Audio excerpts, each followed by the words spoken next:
Eu tenho siringomielia, mas eu sou acometido de corpo pulmonar obstrutivo restritivo, que devido à minha caixa torácica, eu tenho bastante problema respiratório.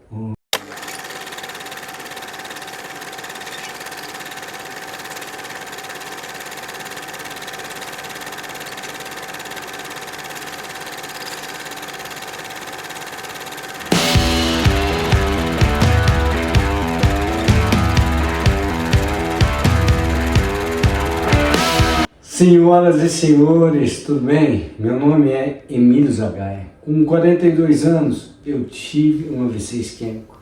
Eu não andava, eu não falava, nada. Mas agora tá tudo bem, tá lindo. Zoe, a vida é hoje. Cido, seu Cido.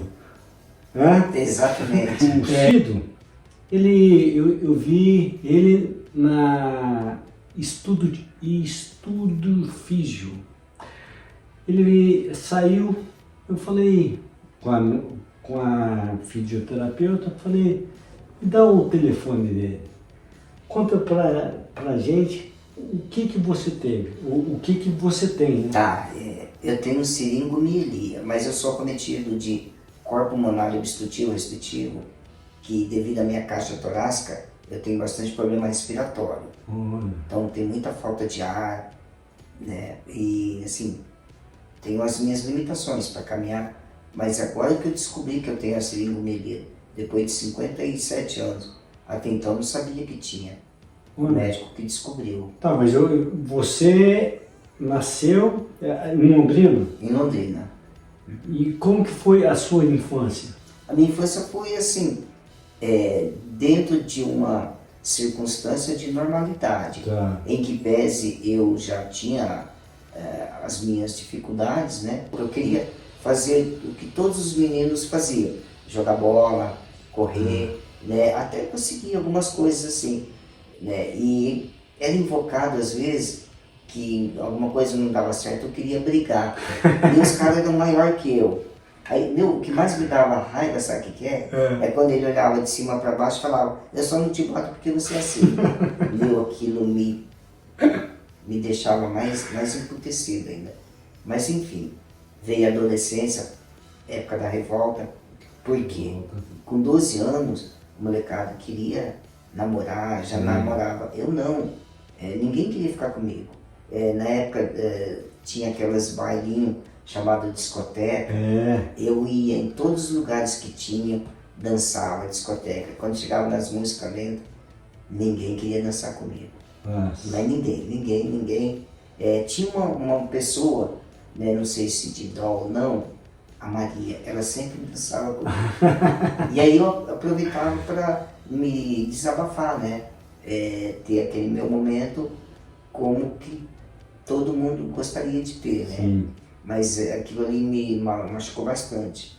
E a família? A família é muito 10, cara. Se tem uma coisa que eu tenho que agradecer e louvar a Deus, é a minha família, meus pais, os meus irmãos, né? Eu sou filho caçula. Olha, Né? e quantos? De 6. Nossa. E o único que teve esse problema fui eu. Ah. O meu pai já é falecido, a minha mãe tem Alzheimer, mas assim, é uma galera muito 10, cara. Muito 10. Chegou a mocidade? Sim, e eu queria trabalhar, mas eu era doido para ter meu dinheiro, como todo mundo, né? Então eu fiz várias coisas. Eu trabalhei em horta de arrancar mato com a mão, em canteirinho de cebolinha, canteiro de salsinha. Na época eu trabalhava meio-dia para ganhar 5 cruzeiros. Olha só. O que seria R$5 hoje? Dá para quê? Tomar um refrigerante? Né? Hoje já não dá mais, mas na época foi isso. E eu me lembro também que eu fui no juizado para tirar uma licença para trabalhar, porque eu mexia com artesanato e queria expor os meus artesanatos aqui no calçadão. Aí consegui licença para trabalhar. Hoje, jovem não pode, tem que ser menor aprendiz, mas na minha época eu consegui né? E sempre estudando. Porque uma vez o meu pai falou para mim, meu pai e minha mãe são analfabetos. E uma vez ele bateu em mim e falou, estuda meu filho, que o saber não ocupa lugar. Né? Então eu tenho 2 faculdades. Você fez aonde? Eu fiz Ciências Sociais na UEL, Uhum. nos anos 88, 89. E depois eu fiz Contábeis no Inesul. E quando você era estudante de faculdade, como que foi? Era zoação também, muita zoação. A última faculdade, eu tive um apelido lá, Montanha. Porque o pessoal zoava muito, né? E aí, quando tinha os trote, os caras ficavam nervosos e falavam, vou chamar o Montanha. E quando o Montanha chegava, tocava o terror, sabe? Era muito legal, assim, sabe? Mas eu consegui, né, levar numa boa o que a gente chama hoje de bullying. Sim. Mas assim, na minha vida profissional, tem alguns episódios que eu transformei de humilhação para uma situação de descontração. Conta uma. Como, por exemplo, na prefeitura, a gente ia para protocolar os processos e o balcão era alto. E eu me lembro que eu estava esperando a minha vez, aí chegou, né, por trás de mim o chefe do setor de alvarás, me ergueu e colocou em pé em cima do balcão e falou, alguém vem atender esse guarda-mirim aqui? Para ele, ninguém tá vendo ele aqui. Rapaz, aquilo ali deu um bafafá contra ele, né? Eu fiquei de boa, esperando que alguém me descesse, né? Porque eu ia me jogar no balcão. Aí ele me tirou do balcão, mas no mesmo instante ele foi chamado lá, foi advertido. Mas assim, eu levei aquilo como uma brincadeira, né? Talvez outras pessoas iriam achar ruim e tal. Mas todo esse emaranhado de situações me levou a desenvolver a minha personalidade. A situação de bullying, eu sempre levava na esportiva, levava numa boa. E assim, fiz muitas boas amizades, né, profissionalmente falando. E por conta disso, assim, eu acho que eu tive assim, um crescimento psicológico muito importante. O que me ajudou, além da família, evidentemente, que é a aceitação e tudo mais, mas importante assim, foi os estudos mesmo. E você falou da sua família, eles te levavam à igreja? Na igreja, eu frequentava a igreja assim, fiz primeira comunhão, essas coisas todas que todo mundo faz. Mas assim, eu nunca... Cristão? Sim, católico. Eu nunca fui dependente para que me levasse. Né? Eu sempre consegui caminhar, andar de ônibus.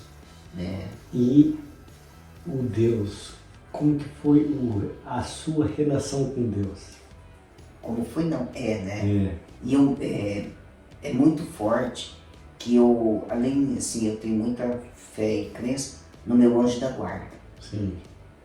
Teve uma fase da minha vida que eu escrevia cartas para Deus. Olha! Então, nos meus momentos de desabafo, eu sempre escrevia.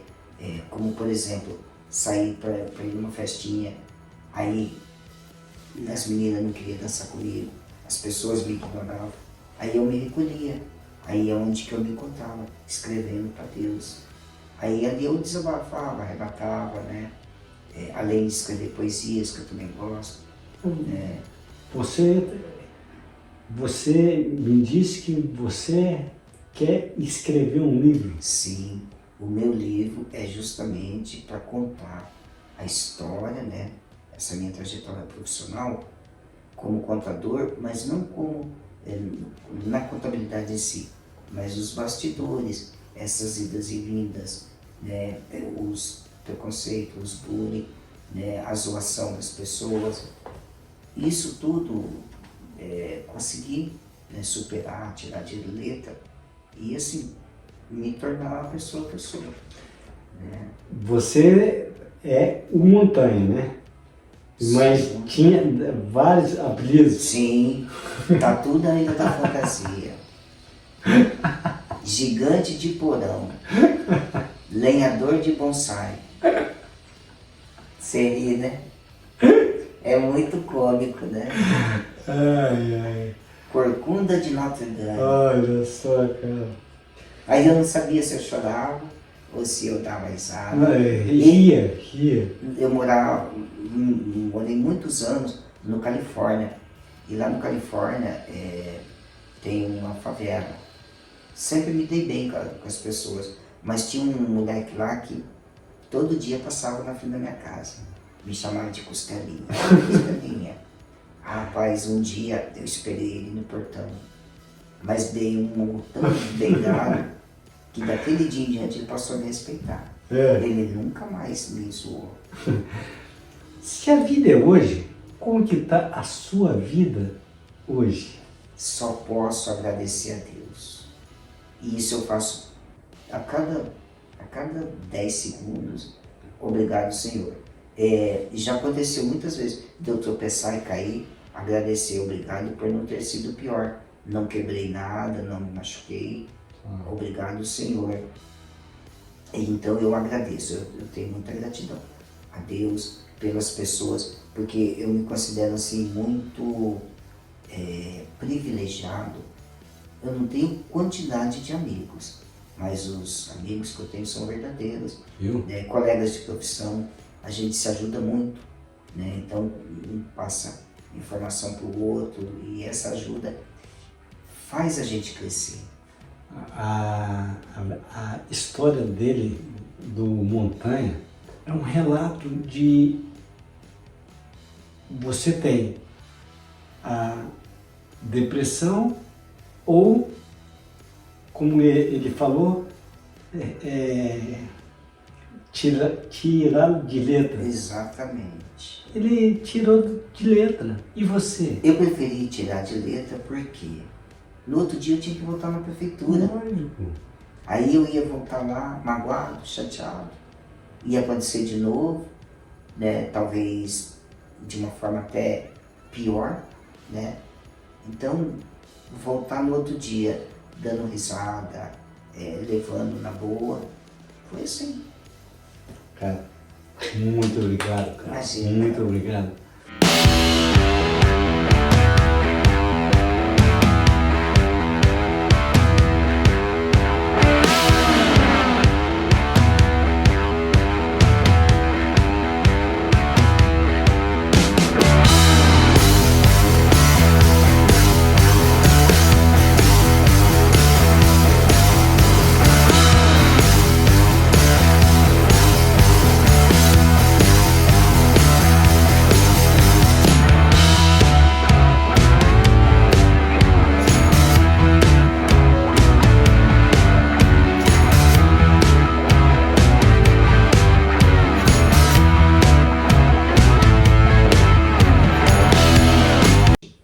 Zoe, a vida é hoje.